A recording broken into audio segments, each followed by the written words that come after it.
Hello friends, welcome to our channel. तो आज मैं इस वीडियो में बात करूंगा एक वैकेंसी के बारे में जो आज आउट हुआ है, जो है ईसीजीसी लिमिटेड की तरफ से।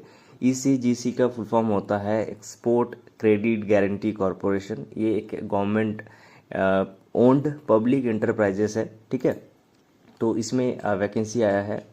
इसका ख़ास बात यह है कि इसमें सैलरी का जो पे स्केल है वो काफ़ी अच्छा रहता है। इसका ग्रॉस पेमेंट का अगर मैं बात करूँ तो ये 1,02,090 रुपये बन के आता है, जो कि आप देख ही सकते हैं कि बाकी और भी जो एंटरप्राइजेस है, पब्लिक सेक्टर ओन एंटरप्राइजेस है, उससे बढ़िया है, ठीक है, उससे काफ़ी अच्छा है। इसका बेसिक पे 53,600 है, ग्रेड पे मिलता है, अच्छा, ठीक है। तो ओवरऑल जो इसका सैलरी बन के आता है काफ़ी हैंडसम सैलरी है। बाकी इसके also eligible for the officer are also eligible for allowances and benefits like DA, HRA, है ना, house reimbursement, transport allowance, medical allowance, newspaper allowance, meal coupons, reimbursement of mobile bills, mobile handset, briefcase allowance. मतलब कि एक RBI के officer को जो मिलता है ना, अगर आपको पता होगा कि आरबीआई के ऑफिसर को क्या क्या अलाउंसेस मिलता है, तो उसके हिसाब से इसमें भी काफ़ी सारे सिमिलर चीज़ें जो है इसमें मिलती है। जैसे मोबाइल हैंडसेट का जो मिलता है आपका, ये साल में एक बार, 3 साल में एक बार आपको हैंडसेट जो है हैंडसेट, मतलब कि नया मोबाइल ख़रीदने का पैसा वो लोग देते हैं, जो कि 11 से लेकर 15,000 तक का रेंज का होता है, ठीक है। मोबाइल बिल्स जो आपको हर मंथ मिलते हैं, ब्रीफ केस अलाउंस रहता है, फर्नीचर अलाउंस मिलता है। फर्नीचर अलाउंस क्या होता है कि आपको एक बार फर्नीचर खरीदने के लिए मिलता है, उसके बाद फिर आपको उस फर्नीचर और जो भी आपने फर्नीचर पर आपने इन्वेस्ट किया है उसको मेंटेन करने के लिए फिर उसका अलग से अलाउंसेस मिलता है। तो काफ़ी अच्छा अच्छा अलाउंस है। अगर आप डिटेल्स में जाएंगे तो आपको पता चलेगा। इस वीडियो में मैं डिटेल्स में नहीं जाऊंगा, कि इसमें मैं बस एक्सप्लेन करूंगा कि रिक्रूटमेंट क्या चीज़ का है, क्या क्या इंपॉर्टेंट डेट्स है, कब एग्ज़ाम है और कितना वैकेंसी है, कौन कौन एलिजिबल है, ठीक है। तो चलिए सबसे पहले स्टार्ट करते हैं कि कौन इसको अप्लाई कर सकते हैं और इसका प्रोसेस क्या है, ठीक है। इसकी में जो इसका जो शेड्यूल है आप देख सकते हैं कि online registration including added modification of applications bye candidates, ये 14 सितंबर से लेके 13 अक्टूबर तक का इसका डेट है। ये भी आप देख सकते हैं, यहाँ पर मेंशन किया है उन्होंने, टेंटेटिव डेट है या अनुमानित डेट है। अगर उनका मर्जी हो, उनका अगर इच्छा हो तो वो इस डेट को मॉडिफाई कर सकते हैं, एक्सटेंड कर सकते हैं अपने अकॉर्डिंगली, ठीक है। नेक्स्ट, यहाँ पर जो पेमेंट ऑफ फीस का बात करो तो वो सेम है, सेम डेट रखा गया है। जो फॉर्म भरने का आपका अप्लाई करने का जिस दिन आप फॉर्म भरेंगे 13 अक्टूबर से पहले तक, उसी समय आपको जो है आपका पेमेंट कंप्लीट हो जाना चाहिए, ठीक है। अब आपका प्री एग्जामिनेशन ट्रेनिंग जो प्रीलिम्स एग्ज़ाम होता है वो कब होगा, तो कोई पर्टिकुलर फिक्स डेट जो है आपका यहाँ पर नहीं दिया है कि कब आप ट्रेनिंग का जो है डाउनलोड कॉल लेटर कर सकते हैं। बस 4th वीक ऑफ अक्टूबर दिया गया है ऑनवर्ड्स, मतलब कभी भी हो सकता है, ठीक है। लेकिन यहाँ पर इन रिटर्न एग्ज़ाम जो होगा, ऑनलाइन रिटर्न एग्ज़ाम, ठीक है, उसका कॉल लेटर मतलब कि एडमिट कार्ड आप 5 नवंबर 2024 से अवेलेबल करा दी जाएगी इसके ऑफिशियल वेबसाइट में, ठीक है। अब ऑनलाइन रिटर्न एग्ज़ाम कब होगा, तो वो होगा आपका 16 नवंबर 2024 को। मतलब आपका 13 अक्टूबर को आपका एग्ज़ाम का जो अप्लाई करने का लास्ट डेट रहा, उसके मोटा मोटी 1 महीना बाद आपको जो है एग्ज़ाम देखने को मिलेगा इसका प्रीलिम्स का, ठीक है। उसके बाद date of results of online written examination वो बिटवीन 16 दिसंबर टू 13 दिसंबर। आप देख सकते हैं अक्टूबर में आपका फॉर्म फिलअप करना ख़त्म होता है, नवंबर में आपका एग्ज़ाम होता है, दिसंबर में आपका रिजल्ट होता है। मतलब ये काफ़ी फास्ट फॉरवर्ड प्रोसेस है। ये इसमें जो है बिल्कुल आपको वेट ज़्यादा नहीं करना पड़ेगा, आपके इन हैंड बहुत जल्द ही विदिन 6 मंथ एक जॉब होगा, वो भी काफ़ी अच्छा हैंडसम सैलरी के साथ आपका एक जॉब होगा। तो ये काफ़ी एक अच्छा अपने आप में एक बहुत बढ़िया बात है। नेक्स्ट मैं बात करूँगा तो इसमें एक इंटरव्यू भी होता है जो कि जनवरी फरवरी में शेड्यूल किया गया है। तो ये नेक्स्ट ईयर मूव हो जाएगा, जो कि 2025, ठीक है। अब बात करूंगा कि क्या वैकेंसी है, कितना वैकेंसी है, किसके लिए कितना वैकेंसी है। तो सबसे पहले नंबर ऑफ वैकेंसी का मैं यहाँ पर अगर बात करूँ तो टाइप्स ऑफ वैकेंसी जो है बैकलॉग्स, मतलब कि पिछले साल कुछ रह गया हो उसको यहाँ पर बैकलॉग्स बोला जाता है। अभी इस साल कितना वैकेंसीज अप टू 31 मार्च 2025 एक फाइनेंशियल ईयर को इन्होंने काउंट किया है यहाँ पर, वहाँ तक कितना कंपनी को रिक्वायरमेंट है उस हिसाब से उन्होंने वैकेंसी जो है यहाँ पर पब्लिश किए हैं। ठीक है, उनको कितना ज़रूरत है, ऑब्वियस सी बात है, कोई भी अगर company, organization, government organization, private, public, कोई भी ऑर्गेनाइजेशन अपना अगर वैकेंसी निकालते हैं तो वो अपने रिक्वायरमेंट के हिसाब से ही वैकेंसी निकालते हैं। वही चीज़ यहाँ पर इन्होंने मेंशन किया है। ठीक है, तो बात करें कैटेगरी वाइज, तो पहले मैं ओवरऑल बात कर लेता हूँ। टोटल जो है 40 वैकेंसी यहाँ पर आप देख सकते हैं कैटेगरी वाइज, बैकलॉग और इस साल का मिला के SC 6, ST 4, OBC 11, EWS आपका 3 और अनरिजर्व आपका 16 हो जाएगा। ठीक है, तो हाँ वैकेंसी काफ़ी कम है, काफ़ी क्या बहुत ज़्यादा कम है, लेकिन हाँ एक बात और मैं बताना चाहूँगा, इसमें कंपटीशन बिल्कुल बहुत कम हो जाता है क्योंकि सब इस पर अप्लाई नहीं करते हैं, है ना। और इसका जो आप देखेंगे जो बाकी एप्लीकेशंस या बाकी रिक्रूटमेंट प्रोसेस में जो भी होते हैं, आपका बेंचमार्क डिसेबिलिटी वाले जो कैंडिडेट होते हैं उनके लिए जो भी छूट दिया जाता है वो यहाँ भी दिए जाएंगे। ठीक है, अब मैं सेक्शन C में मूव करूँगा जो है एलिजिबिलिटी क्राइटेरिया। तो एलिजिबिलिटी क्राइटेरिया क्या रहेगा इसके मिनिमम इस एग्ज़ाम को क्वालिफाई करने के लिए, तो ये सब तो सबको ही को पता है कि सिटीजन्स ऑफ इंडिया सब यहाँ पर जो भी है ये होना चाहिए। ठीक है, ये आप पढ़ लीजिएगा क्योंकि इसको मैं ज़्यादा डिटेल्स में नहीं जाऊँगा, ये ओवरऑल सबका सेम रहता है। इम्पोर्टेंट बात मैं यहाँ डिस्कस करूँगा कि यहाँ जो है एज लिमिट, ठीक है, और एज लिमिट जो है मिनिमम 21 ईयर्स है, मैक्सिमम आपका 30 ईयर्स है। इम्पॉर्टेंट बात यह है कि आप कब से कब काउंट करेंगे, तो आपका बेस ईयर इन्होंने दिया है वो 1 सितंबर 2024 तक आपका जो है 21 से लेकर 30 तक के बीच में होना चाहिए। अगर इन केस मान लीजिए आपका ज़्यादा हो गया तो आप अपना कैटेगरी के अनुसार उसको एक्सटेंड कर सकते हैं, जैसे कि गवर्नमेंट नॉर्म के हिसाब से schedule caste, schedule tribe, SC ST को 5 साल का एक्सटेंशन रिलैक्सेशन मिलता है, OBC को 3 साल का मिलता है, जो नॉन क्रीमी लेयर से होता है आते हैं। ठीक है, बाकी पर्सन विद डिसेबिलिटी को 10 साल मिलता है, और एक सर्विसमैन, कमीशन ऑफिसर जो भी है इनको 5 साल का मिलता है। तो इस अकॉर्डिंग आप अपना चेक कर लेंगे। ठीक है, और मैंने आपको बता दिया कि एज का क्या क्राइटेरिया रहेगा इसमें। मिनिमम एजुकेशन क्वालिफिकेशन जो सेकेंड मोस्ट इम्पॉर्टेंट पार्ट हो जाता है एलिजिबिलिटी में, तो ये आपका कंप्लीट होना चाहिए, इन्होंने डेट मेंशन कर दिया है, वो भी 1 सितंबर 2024 तक जो है आपका एजुकेशन का जो भी आपका रिक्वायरमेंट है वो आपका कंप्लीट हो जाना चाहिए 1/9/2024 तक। यहाँ पर आप ग्रेजुएशन, यहाँ पर आप देख सकते हैं वो काफ़ी सुंदर तरह से इन्होंने मेंशन किया कि degree graduation in any discipline from the university recognised by government of India और any equivalent qualification recognised as such by the central government. मतलब कि आप एलिजिबल हो, आप कहीं से भी ग्रेजुएशन किए हो, इग्नू से हो या फिर नॉर्मल डिग्री हो, डिस्टेंस कोर्स हो, जैसे भी आपने किया हो, आपके पास एक डिग्री होना चाहिए जो एक भारत सरकार के मान्यता प्राप्त इंस्टीट्यूट से है, तो बिल्कुल आप इसके लिए एलिजिबल हैं। ठीक है, candidate must possess valid marks degree certificate that ही और सी इज अ ग्रेजुएट। ठीक है, ऑन द डे ही और she register and indicate the percentage of marks obtain in the graduation while registering online. मतलब आप जो मार्क्स या फिर जो भी दस्तावेज या जो भी डॉक्यूमेंट अपलोड कर रहे हैं वो आपके पास अवेलेबल होना चाहिए। ठीक है, आप ऑनलाइन फॉर्म फिलअप करने टाइम जो भी आप डालेंगे ना वो आपका सब कुछ आप जमा कर सके ऐसा आपके पास होना चाहिए। ठीक है, आप अनुमानित कुछ भी यहाँ पर नहीं कर सकते हैं। नेक्स्ट और क्या है यहाँ पर, तो वही एजुकेशन का ही मेंशन किया गया है। नेक्स्ट मैं यहाँ पर बात करूँगा कि परसेंटेज कैलकुलेशन का इन्होंने मेथड दिया हुआ है। अगर आपको ज़रूरत लग रहा होगा इसको जानने का तो आप इसको प्लीज़ पढ़ लीजिए इसका क्या है।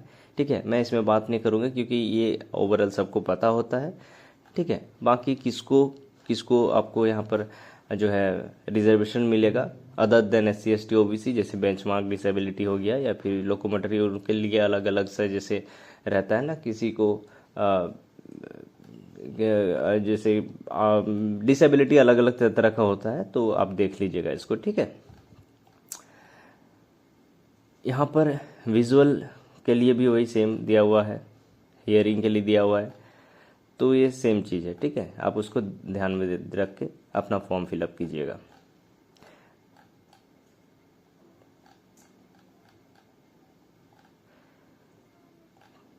ये काफ़ी लंबा आपको देख सकते हैं दिया हुआ है, सबके लिए दिया हुआ है।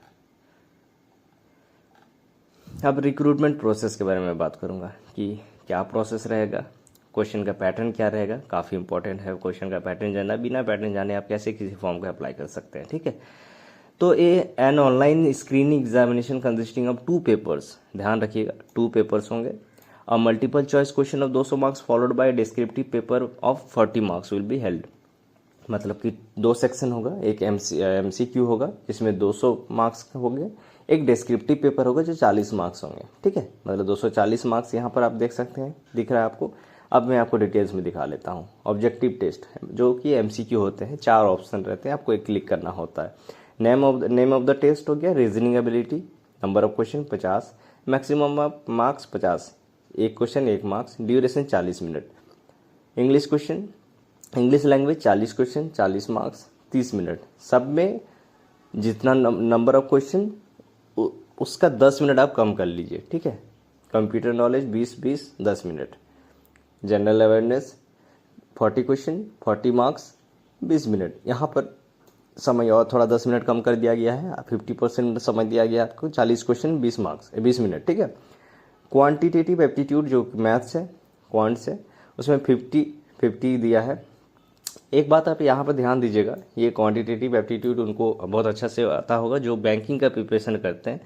यहाँ पर आप पूरी इसको मैथ्स नहीं लेके जा सकते हैं, क्योंकि यहाँ पर आपको मिक्स्ड आएगा, डाटा इंटरप्रिटेशन और एरिथमेटिक सिंप्लीफिकेशंस, नंबर सिस्टम सब मिला जुला के यहाँ पर आता है। इसीलिए यहाँ पर मेंशन किया जाता है क्वांटिटेटिव एप्टीट्यूड। अगर मैथ्स होता तो सिर्फ एरिथमेटिक आता है, इसलिए यहाँ पर मैथ्स वो मेंशन नहीं करते हैं। तो आप प्रिपरेशन के दौरान ये दिमाग में ज़रूर रखें। और अगर ये जो पैटर्न है आप एग्जामिनेशन का, आप यहाँ ओवरऑल आप यहाँ जो देख सकते हैं, ये आपका सिमिलर मैच करता है एक बैंकिंग का जो प्रिपरेशन करते हैं उनका मेंस एग्ज़ाम के तरह। ठीक है, उसमें जो मेंस एग्ज़ाम होते हैं, हालांकि उसमें कंप्यूटर नहीं होता है, यहाँ एक एक्स्ट्रा है कंप्यूटर का, लेकिन जो बैंकिंग का प्रिपरेशन करते हैं उनको पता होगा कि ये जो फॉर्मेट है ये बिल्कुल हूबहू आपका बैंकिंग का फॉर्मेट के जैसा है। ये पुराना पैटर्न जो चलता था बैंकिंग का मेंस में वैसा है। ठीक है, अभी जो है कुछ इसमें बदलाव किया गया है number of questions and maximum marks में। खैर, यहाँ पर आते हैं नेक्स्ट सेक्शन में। जैसे कि मैंने पहले मेंशन किया कि 2 सेक्शन में होगा एग्ज़ाम, सेक्शन 1 सेक्शन 2। तो सेक्शन 2 में आपका जो है डिस्क्रिप्टिव होगा, बिल्कुल आपका जो इसमें SBI PO में जैसे होता है मेंस में कि आपका ऐसे राइटिंग और प्रेसिस राइटिंग होता है। ठीक है, इसमें क्या होता है, 2 क्वेश्चन दिया जाता है, उसमें से आपको एक चूज़ करके उसका आपको टाइप करके आंसर करना होता है। इजी ऐसे में और प्रेसिस में होता है 1 आउट ऑफ 2 सेम, इसमें भी 2 में से एक टाइप करके करना पड़ता है। जैसे कि मैंने पहले बताया 40 मार्क्स का टोटल होता है, मतलब 20-20 करके 2 क्वेश्चन होते हैं। 40 मिनट का इसको आपको टुगेदर टाइम मिलता है, मतलब क्यूमुलेटिव टाइम मिलता है इसका 40 मिनट इस दोनों क्वेश्चन को अटैम्प्ट करने के लिए। ठीक है, मतलब 4 क्वेश्चन 1 आउट ऑफ 2, मतलब 2 क्वेश्चन अटेम्प्ट करने होंगे, 20-20 मिनट का टाइम मिलेगा, 20-20 नंबर का मार्किंग इसमें रहेगा। प्लस यहाँ पर आप नेक्स्ट में बात करूँगा जो आपको क्या क्या डॉक्यूमेंट परमिटेड है to appear in the online examination. ठीक है, तो ये वैलिड कॉल लेटर वगैरह, ये तो सिंपल जो भी आप अगर कभी पहले से एग्ज़ाम दे रहे हैं या फिर देते आए हैं तो आपको बिल्कुल ही पता होगा। हाँ, पेनल्टी रॉन्ग आंसर है, बिल्कुल है इसमें, जो 1/4 जो है। ठीक है, 0.25 मतलब 4 में से 1 नंबर कटेंगे, तो या फिर 1 में 0.25 नंबर कटेंगे। तो ये आपका जो नॉर्मल बैंकिंग में चलता है वही सेम इसका इसमें चलेगा। ठीक है, यहाँ पर मेंशन किया है MC सिर्फ ऑब्जेक्टिव्स के लिए अवेलेबल, ये एप्लीकेबल है। ठीक है, अब एग्जामिनेशन सेंटर आप देख लीजिएगा, आपके नियर बाय जहाँ पर भी है आप उससे अकॉर्डिंग अपना एग्जामिनेशन सेंटर चूज़ करके फिल कर सकते हैं। काफ़ी सारे सेंटर्स दिए गए हैं यहाँ पर, आप चेक करके भर सकते हैं। बाद में आप इसको चेंज नहीं कर सकते, यहाँ पर उन्होंने मेंशन किया है। बाकी मोटा इन्होंने बात किया है कि कैसे अपना स्कोर्स कैलकुलेट करेंगे, क्या होगा इनका प्रोसेस, तो उनको हमें जानने की ज़रूरत है नहीं, उतना इम्पोर्टेंट नहीं है। जानने की ज़रूरत है लेकिन उतना इम्पोर्टेंट नहीं है, ये उनका पार्ट है, लेकिन वो मेंशन कर दिया ताकि कोई डिस्क्रिपेंसी ना रहे। ठीक है, आप उसको चेक कर लीजिएगा अगर आपको जानने की इच्छा रहे तो। अब कट ऑफ स्कोर आपको पता है कि कट ऑफ स्कोर जो होगा जो बाद में सेट होता है उसी के अकॉर्डिंगली आपका जो है नेक्स्ट इंटरव्यू के लिए शॉर्ट लिस्ट किया जाएगा, उसके बाद आपको बुलाया जाएगा। अब बाकी इंटरव्यू के टाइम क्या क्या डॉक्यूमेंट लगेगा उनके बारे में इन्होंने मेंशन किया है यहाँ डिटेल में, तो ये भी जानने की ज़रूरत है, लेकिन बाद में पहले 2 एग्ज़ाम निकल जाए, ठीक है। ये डिटेल्स आपका पूरा का पूरा वही है मेंशन्ड है और इसमें कुछ नहीं है। और यहाँ पर डिक्लेरेशन का फॉर्मेट उन्होंने दिया हुआ है, ये सेम है। या जैसे मान लीजिए माय नेम, मेरा नाम गौतम है, तो I Gautam hereby declare that all the information submitted by me in the application form is correct, true and valid.